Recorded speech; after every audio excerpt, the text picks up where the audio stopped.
All right, thanks again for coming, everyone. Study Abroad Week SIT session, and I will hand things over to Blake. Great, thanks, Sarah. Hi, everyone. My name is Blake Hart, Associate Director of University Relations for SIT Study Abroad. So I'm going to go over just some quick overviews about SIT, our model. We'll look at the affiliate programs for your institution and kind of, answer any questions you have as well. Make sure we're going. Hopefully you can see this okay. So the first things first, why SIT? SIT is kind of unique within the field of study abroad and the fact that we offer more field-based experiential study abroad. So we have programs all over the globe, all 7 continents right now. And instead of directly enrolling you into an institution, we have our own program centers in those 40 plus countries. That allows us to really focus on critical global issues. So all of our programs have a very set theme, very set topic, and you're able to really dive into the theme of the program and learn about that in depth in each location. We're also in very non-traditional locations. Within Chile, within Rwanda, Uganda, Vietnam that are approved. So we try to get off the beaten track as much as possible to give you some unique experiences. We focus on undergraduate research and internships in all of our programs. So every semester programs will incorporate an opportunity for you to choose your own adventure, as you will. Really focusing on that last month to do an undergraduate research project of your choosing, internships as well. We're very passionate about homestays on all of our programs when possible. Right now with COVID, of course, homestays aren't available everywhere. But where it's safe, we typically include a homestay that's anywhere from 2 weeks to the full length of a program. Language study as well, and then we have a large network of people who do a lot of guest lectures, advise for the ISP, as well as host students during internships. So when you're looking at our programs, again, we're all over the globe, a very global network. We got our start as language and culture training for Peace Corps. So whenever you're looking at the locations where you are and the themes of our program, it's still very much Peace Corps-esque. So we always say if you are looking at going into Peace Corps, public service, or any kind of international development, we're a good kind of stepping stone for that. Right now, you kind of see the locations where we are located. Again, Antarctica is, on the list, finally for us, we're on all 7 continents. But the big thing that we focus in is not as much as the geographical location of our programs, but the critical global issues that we study on our programs. So these are kind of the overarching themes for us.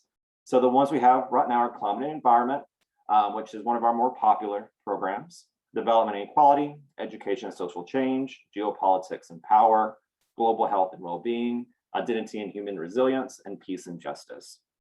So even though all of our programs are categorized within one of these themes, I will say that every SIT program is interdisciplinary. So we welcome every major on our programs. The majority of our programs won't have very strict prereqs when it comes to majors or backgrounds. Most of those, if you do have a prereq, it's going to be more the language study. Some of our science-based programs will want you to have a few intro classes under your belt as well. We can talk about those. So within a semester program, we always say that SIT programs have kind of 3 major components: intensive immersion through our field exercises and homestays and language study. We add on interdisciplinary seminars, and then the independent study and field work are kind of the hallmark of a program. When you put all of these components together, this is what a typical semester on an SIT program looks like. All of our programs are around 15 weeks and about 16 credits total. So pretty much a normal kind of semester period within the US. Of those 15 weeks, the first week in country is really just orientation before we throw you into the interdisciplinary seminars, before you move into your homestay, before you do anything else. That first week is really just getting to know the other students on your program. SIT programs are kind of unique in the fact we keep our cohorts fairly small. Around 25 students or under on most of our programs. So we're really getting to know those students, the academic director and staff in our program, and really getting to know the city and country where you'll be located. After that first week, you move into around 9 weeks of more intensive class time. During these 9 weeks, it's going to be a little bit more what you're used to on campus here in the US, where you'll have classes in the morning, typically language classes in the morning, a break for lunch, and then classes for your thematic seminars in the afternoon. And that could be at our program center. We do a lot of excursions and guest lecturers that'll come in for those classes as well. And you also do your home stays during this time as well. So during those 9 weeks is where the majority of the action happens, if you will. We do that because after those first 9 weeks, everything comes to a halt. And that last month, weeks 11 to 15, is really reserved for the independent study period and internship period. So no classes will happen during that last month. That last month is really your time to pick a topic to do more research on or an internship placement. And that will be your full focus for that last month without any classes. And then the program will wrap up with a last few days, up to a week of formal presentations of your ISP or internship paper, a final celebration with your home state family, and kind of preparing to return back to the US. So now I want to kind of dive into the Northwestern affiliated program. So you see on the screen here, the ones that are affiliated. A little bit of information about these. The Chile program, that's our comparative education and social change. That program will be based in Santiago. And we have another Chile program, the cultural identity, social justice, and community development, which is based in Valparaiso. And add into that the Ecuador comparative ecology and conservation. Those are kind of our three kind of Latin America programs that are approved. All three of these programs will have a Spanish language prereq, as the courses will be taught in Spanish for these. Our Spanish speaking Latin America programs, as well as one program or a couple programs in Francophone Africa, are the only programs not taught in English for us. So for these three programs, you typically need to actually 3 to 4 semesters of Spanish or the equivalent under your belt before going on these programs, because again, you would need to follow academic coursework within Spanish. The Morocco program, Multiculturalism and Human Rights, that will be based in Rabat. We have 3 programs in Morocco, kind of all housed within the same area. So there's quite a bit of a number of SIT students in Rabat on our programs at one time. So you would have a pretty robust student network there. Our Rwanda program, Post-Genocide Restoration and Peace Building. This program is based there in Kigali, in the capital there in Rwanda. You also do excursions into Uganda normally as well, and do kind of a comparative look at peace building, post-conflict, post-war, in those 2 areas. The South Africa Social and Political Transformation Program. This is based in Durban, South Africa. You do some excursions to Cape Town and other locations, but the primary base is there in Durban. This is an interesting program because not only can you do the independent study and internship, but we also have a journalism track on this program. Our academic director is actually a journalist himself. He has his own Sunday column within the local Durban newspaper there, where he writes a lot about politics. So that is an interesting component for that program. The Uganda program, Global Development Studies, is based in Kampala, the capital there in Uganda. This is also an interesting program because it offers some interesting perspectives on global business within the developing world. So you can take an optional course within global business in the developing world, focusing on microfinance, do a lot of interesting work with kind of some grassroots startup businesses there in Uganda. And then finally, my favorite program, I am a little bit biased for Vietnam. Part of my study abroad was in Vietnam. It's an amazing country. Our program there is Culture, Social Change, and Development. It's based in Ho Chi Minh City. But the interesting thing about this program is you travel all over Vietnam. So you go all the way down to the Delta, you go all the way up to Hanoi. So you really get a really good feel for the entire country, which is kind of unique for that program. So now I'm going to show you 2 of these programs kind of as examples of kind of what the setup looks like in the courses. So the first, we'll look at the Ecuador Comparative Ecology and Conservation. This is one of our most popular programs within the climate and environment portfolio. And that's because it's based in Quito, but you also do a lot of work on the Galapagos Islands, which is very popular with students. You do a lot of work with the cloud forest, just a lot of interesting things within the environment there in Ecuador. So you kind of see a few of the key topics there on the program.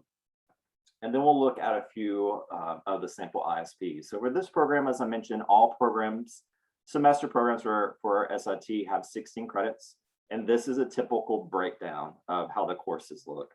Typically, it's 2 thematic programs for 3 credits each. Then you add on a language component. So this one is Spanish for the natural sciences. For our Spanish speaking Latin America, this will not kind of take the place of like a Spanish 1, 2, 3, or 4. This is more Spanish in context that we will offer. Environmental research methods and ethics in the independent study project. Listed here just a few sample ISP topics that students have done in the past.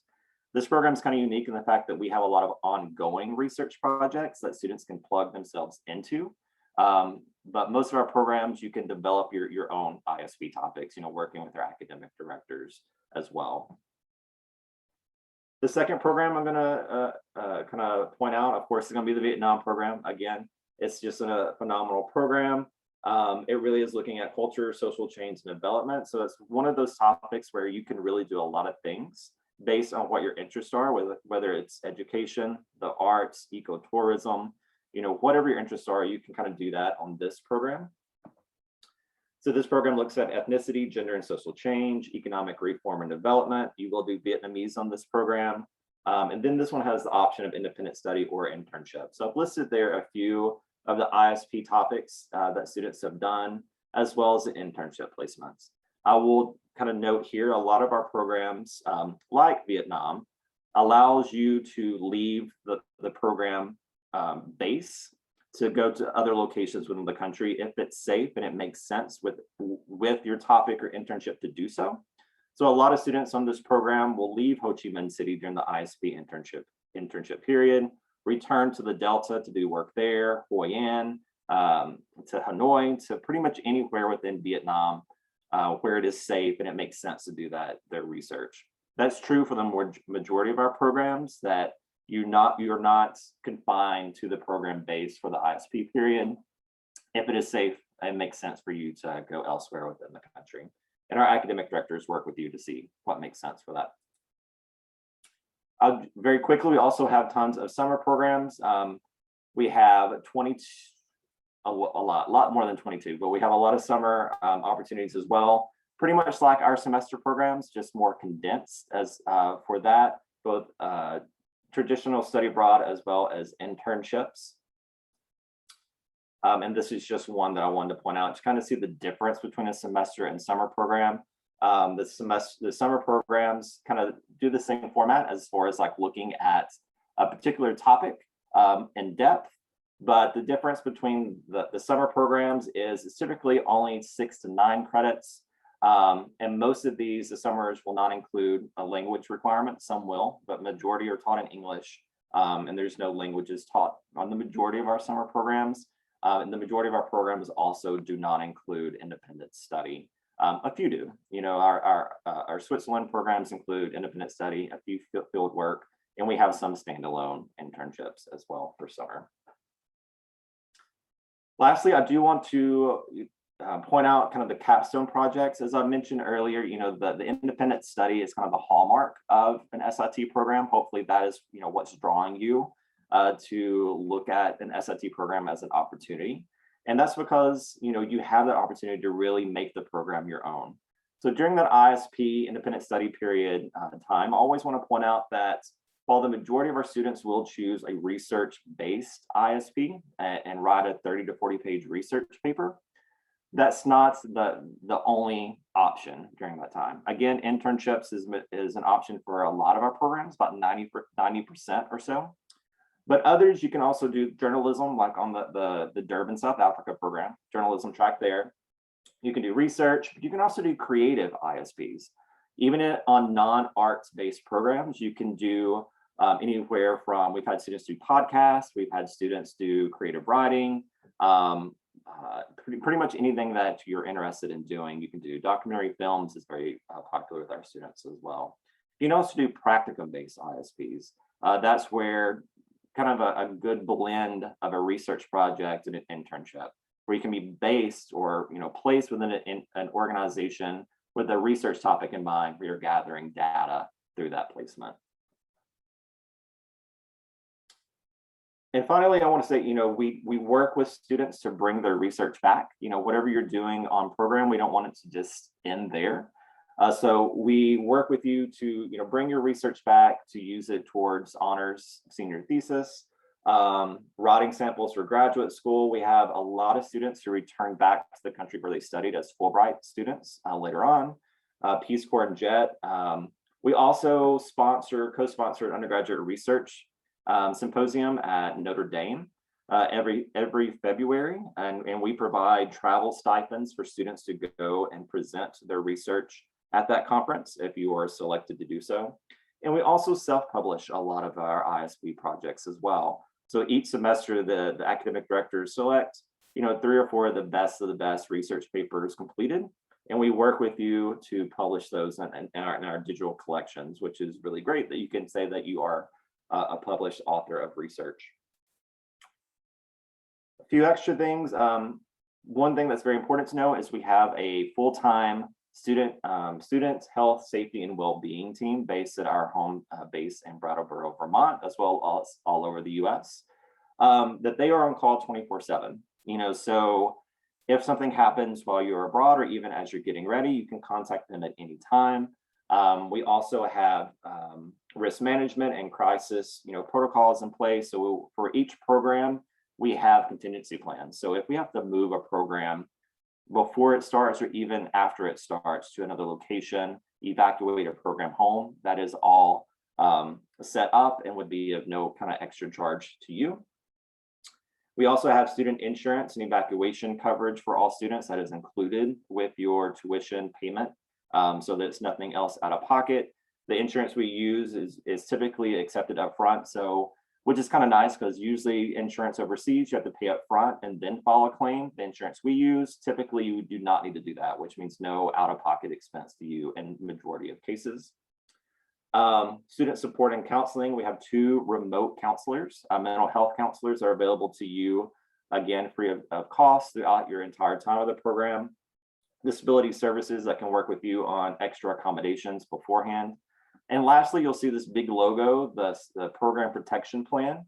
This is for all programs in 2022, which is you are not out any money if you decide to withdraw from a program before it begins. So up until the day before, up until the day of, as long as you don't step foot on the program, if for any reason you have to cancel, it is a full refund from us, including what is normally the non-refundable deposit. We are including that in the refund. So we wanted you to make sure that, this is a big investment. It's an uncertain time right now with COVID and everything else. So we want you to feel comfortable knowing that you would not be out any money on our end if you decide you cannot participate on the program before it starts. Last 2 things, we do have rolling admission. Always point this out because that is very important to know. Since our programs are very small, again, typically 25 students or under. We have a few programs that go up to 30, like our Morocco program, we can accept up to 30, but typically it's much smaller than that. So it is important to know that we do have rolling admission, and some programs will fill to capacity earlier than others. So right now, our deadline just hit for spring, which was November 1st, and then our fall deadline the application cycle will open up on the December 15th and go through May 15th.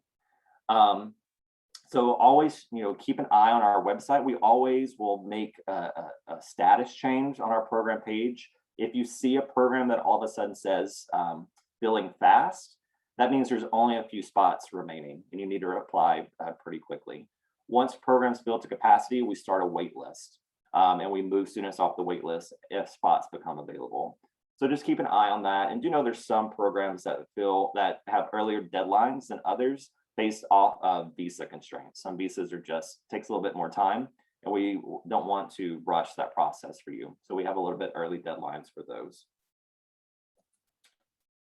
Lastly, scholarships, really important thing to know. SIT offers tons of our own scholarships for our students. All of our scholarships will be need-based, so there's no extra applications you need to do for us, no extra essays, nothing additional. Whenever you're doing your application, completing your application online for us, there will be a scholarship kind of section that will ask, are you interested in applying for scholarships? And if so, the 3 steps that you need to do. And those 3 steps are, if you file FAFSA, adding our code to your online FAFSA, and we kind of give you that information. If you do not file FAFSA, or if you're an international student, we have an extra step, which is more of a narrative form that you can complete in place of FAFSA. There's also a form that your financial aid officer or counselor on campus will complete that would just let us know how much aid you typically would receive on campus for a semester, how much of that aid would travel with you to study abroad. And then we try to fill that gap as much as possible. That's kind of the big thing we look for, is how much aid you would normally get that you're not getting for study abroad. And we try to, make that affordable for you.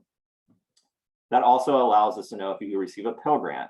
That's important for us because we match Pell Grants in all of our semester programs. Summers as well, if you get a summer Pell Grant, we do that. But the Pell Grant, so if you get $3,000 for the fall on campus, and you're going to be abroad with us in the fall, we would give you an additional $3,000 to match that Pell Grant. And we have a lot of others as well. The big thing to know is you don't need to tell us what you think you could be eligible for. Based off your application, there'll be different flags that will let us know what we can look at you for.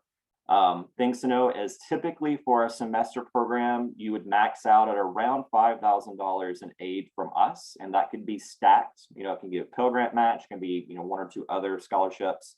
They typically combined $5,000 is the maximum award for a semester. Sometimes we'll go a little bit above that if you have high financial need as well. So next steps, look at our website. All of our syllabi are online. So if you're looking at, trying to figure out, working with your academic department to see how an SIT course would fit in with your degree plan on campus, you can download and print out all of our syllabi. It makes it really easy to do that. Make sure you're following all of the application materials and deadlines on campus as well, since it's kind of a dual process, applying on campus and then to us at SIT. Submit your application whenever you're ready, and just be sure that you are following up with all the financial aid and scholarship materials on campus as well as with SIT.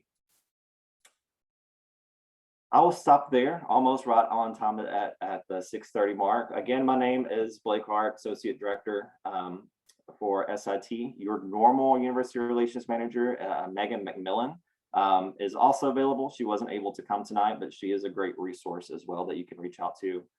There is a code here, and I can send it as email as well. But if you haven't started your application, if you're looking even a couple years down the line, if you happen to be a first-year student, if you fill out our online inquiry card, that will waive your $50 application fee for us.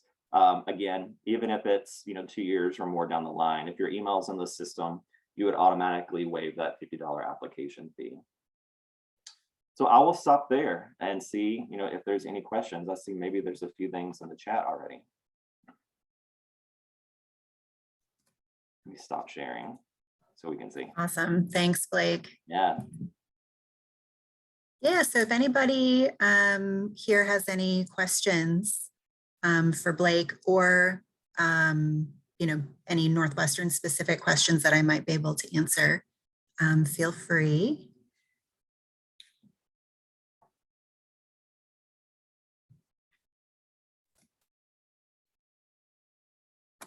But otherwise, if not, oh yeah, go ahead. Ask the question here. Yeah, I'm a little interested in the Vietnam program. I mean, just generally. So I just wonder if you could talk more about that in detail. Of course, I'm always happy to talk in detail about Vietnam. Yeah, so that program, like I said, it's a unique program in the fact that I don't want to, I mean, I always use the term catch-all, which probably isn't fair to the program, but I say that in the fact that it's such a broad theme that so many students and majors can really plug themselves into the program and get what they want to out of it. So it is based in Ho Chi Minh City, very large, city there. We have homestay families there, and then we also have some apartment style locations for students. They can stay during the ISP if they want kind of a different experience. The academic director for the program, Ko Tine, is amazing. She's been the academic director for, I believe, over 25 years now. So she's very well connected. And she works with students pretty quickly early on to figure out what your interests are in the independent study or internship.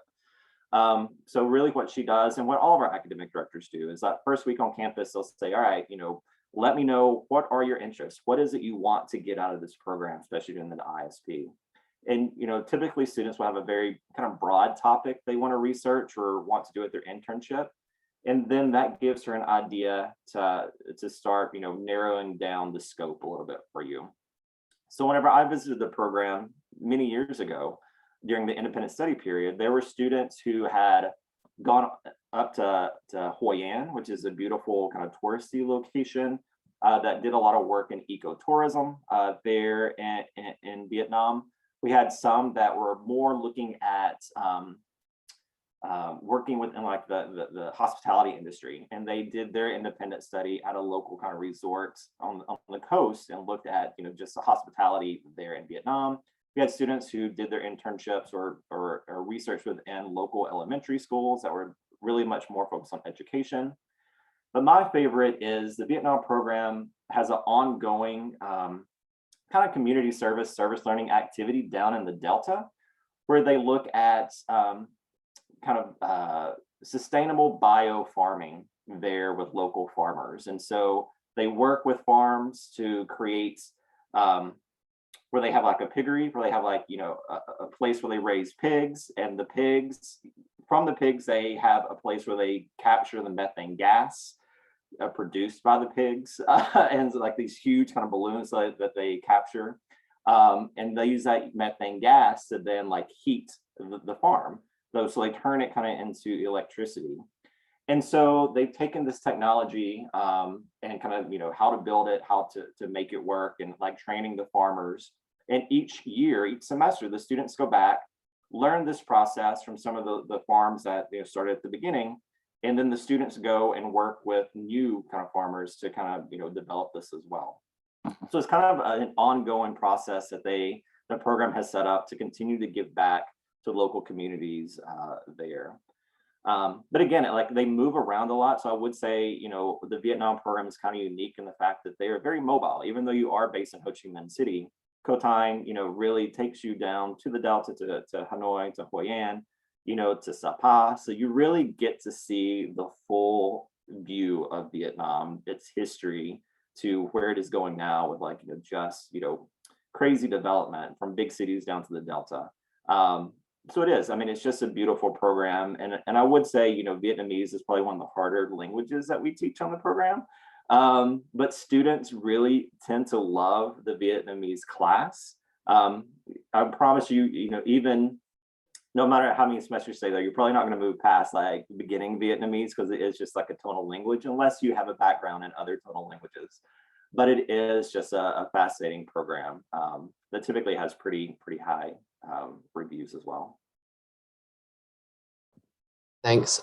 Two quick follow-ups. First, just on the note of the language, to what extent is the fact that us as members of the program don't know any Vietnamese limiting in our exposure and integration into Vietnamese culture?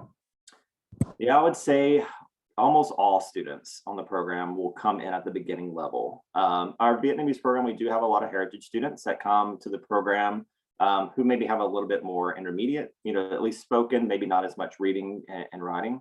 I will say all SIT programs, with the exception of Arabic language, our focus is going to be on the oral proficiency of the language. So that we really much focus on conversational languages for all of our programs. So that is what we focus on. I will say, since the program is based in Ho Chi Minh City, which is a very touristy location, when you're out and about in the local communities within the city, you can get around with English pretty easily. Whenever we do a lot of the rural homestays, which we do a lot of, and with the homestay families itself, there will be some families that will not speak English or very little English. And so that is the kind of the component, the homestay component, which we really use and lean on a lot. Is that homestay component is where you will gain the most use of the language there. An interesting component of the Vietnam program is through the local universities that kind of house us. The Co Thai has built a program called Language Buddies, which is used on this program, and it's usually an organization of local Vietnamese students who are learning English for business. So it's more, business majors in Vietnam who are learning English for business. And they typically will pair up the SIT students with one of these students.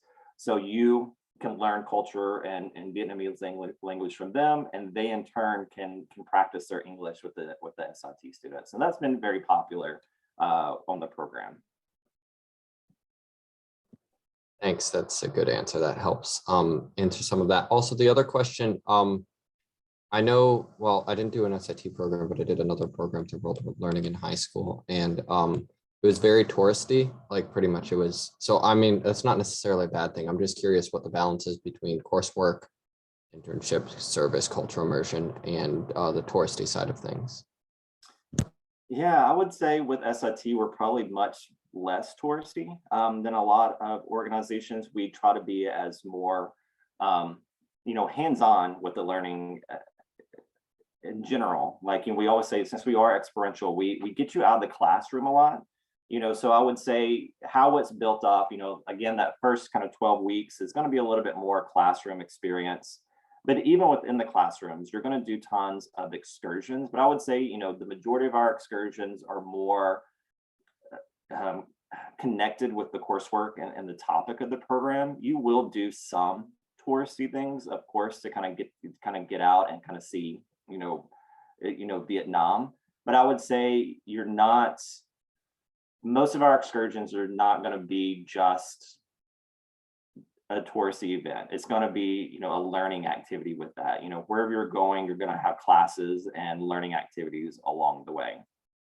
With that said, with the independent study period time and your weekends, you have the weekends free to kind of get out and explore the city and do whatever you like. A lot of the students will, build in some longer weekends and maybe go to some of the coastal locations. Phenomenal, smaller islands off the coast of Vietnam that you can get to for a long weekend or whatever it could be. And during the independent study period, some students will build in maybe a little bit of time there as well. But I would say for the most part, it is, pretty intensive, especially for those 12 weeks. And of course, the independent study period is as intensive as you make it. Some students, use that time. They want to do that 30, 40-page research paper because they know they're going to bring it back and use towards a thesis or graduate school or whatever it could be. While others, might do something more just like enrichment. They're just interested in the topic and they might not be, looking at using that research later on.